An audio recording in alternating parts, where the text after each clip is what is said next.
নমস্কাৰ বন্ধু-বান্ধৱীসকল, আপোনালোকক education for Assam চেনেলটোলৈকে প্ৰথমতে স্বাগতম জনাইছোঁ।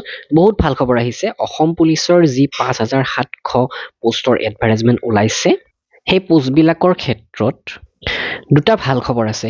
প্ৰথম কথা, বয়সৰ সময়সীমা ১ বছৰ ৰেহাই দিছে। অৰ্থাৎ পূৰ্বতে ২৫ বছৰলৈকে এপ্লাই কৰিব পাৰিছিলে আনৰিজাৰ্ভসকলে, এতিয়া ২৬ বছৰলৈকে এপ্লাই কৰিব পাৰিব। তাৰোপৰি লাষ্ট ডেট ইতিমধ্যে অভাৰ হৈছিলে কিছু পোষ্টৰ, কিন্তু সেই লাষ্ট ডেটটো এতিয়া পুনৰ এক্সটেণ্ড কৰিছে। তো গোটেইখিনি তথ্য আমি এফালৰ পৰা আলোচনা কৰিম আৰু আগন্তুক এইবিলাক পোষ্টৰ বাবে SI বাবে বা AB UBৰ বাবে অসমীয়া বা ইংৰাজী মাধ্যমৰ যদি PDF লাগে আমাৰ ৱেবছাইটৰ পৰা কিনি ল'ব পাৰে। ডেছক্ৰিপশ্যনত লিংক দি দিছোঁ। অসম পুলিচ SIৰ বাবে মাত্ৰ ১২৫ টকাত ১১,০০০ প্ৰশ্ন উত্তৰৰ সম্পূৰ্ণ অসমীয়া মাধ্যমৰ চিলেবাছ কভাৰ কৰা PDF কিনি ল'ব পাৰে ডেছক্ৰিপশ্যনৰ লিংকৰ। তো শেহতীয়াকৈ 19 তাৰিখে এইখন নোটিছ প্ৰকাশ কৰিছে SLPRBৰ ৱেবছাইটত। ইয়াতে ৩টা পইণ্টত গোটেইখিনি কথা দিছে। তো ১ নম্বৰতে মন কৰক, যিখিনি কনষ্টেবল AB UBৰ পোষ্ট মুকলি হৈছিলে, কনষ্টেবল UBৰ 1052টা পোষ্ট আৰু ABৰ 663টা পোষ্ট। এই পোষ্টখিনিত জেনেৰেল কেণ্ডিডেটৰ বাবে বয়সৰ সময়সীমা আছিলে 18 বছৰৰ পৰা 25 বছৰ।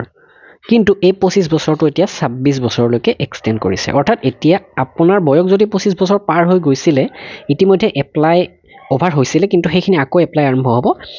তেনে ক্ষেত্ৰত 26 বছৰৰ তলত আছে, আপুনি পুনৰ এপ্লাই কৰাৰ সুযোগ পাব আৰু এই এপ্লাইৰ লিংকটো খুলি দিব 22 তাৰিখৰ পৰা। তো এইটো যথেষ্ট ভাল খবৰ। বহু কেণ্ডিডেটৰ বয়স গুচি গৈছিলে, কিন্তু তেওঁলোকৰ এতিয়া পুনৰ এপ্লাই কৰাৰ এটা অন্তিম সুযোগ হাতত আহি পৰিছে। আৰু তাৰ লগে লগে এইটো কথাও ঠিক যে similarly upper age limit for all remaining reserve category applicant shall also' be enhanced. বাকীখিনি কেণ্ডিডেটৰো যেনে OBCৰ আগতে 28লৈকে আছিলে, কিন্তু এতিয়া 29লৈকে। তো ইয়াতে লিখি দিছে SC STৰ ক্ষেত্ৰত আগতে 30 বছৰ আছিলে, এতিয়া 31 বছৰলৈকে তেওঁলোকে এপ্লাই কৰিব পাৰিব কনষ্টেবল AB UBৰ এই পোষ্টখিনিৰ বাবে। আৰু তাৰোপৰি যদি আপোনালোকে অন্যান্য পোষ্টখিনিৰ বাবে SI পোষ্টৰ বাবে, কনষ্টেবল ড্ৰাইভাৰ আদি পোষ্টৰ বাবে এপ্লাই কৰিব পৰা নাছিলে আগৰ ডেটত, তেনেহ'লে এতিয়া এপ্লাই কৰিব পাৰিব। 22 জানুৱাৰীৰ পৰা 8 ফেব্ৰুৱাৰীলৈকে এই অনলাইন এপ্লাইৰ লিংকটো পুনৰ মুকলি কৰি দিব।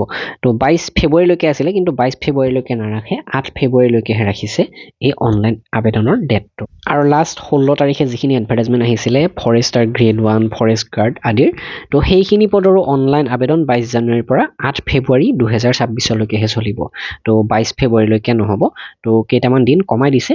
তো এইখিনি আছিলে এই গোটেইকেইটা পোষ্টৰ লৈ অহা খবৰ। ইয়াৰ আটাইতকৈ ভাল খবৰটো হৈছে বয়সৰ ক্ষেত্ৰত 1 বছৰৰ পুনৰ সুযোগ দিছে সকলো কেণ্ডিডেটৰ বাবে, বিশেষকৈ কনষ্টেবল AB UB পোষ্টখিনিত।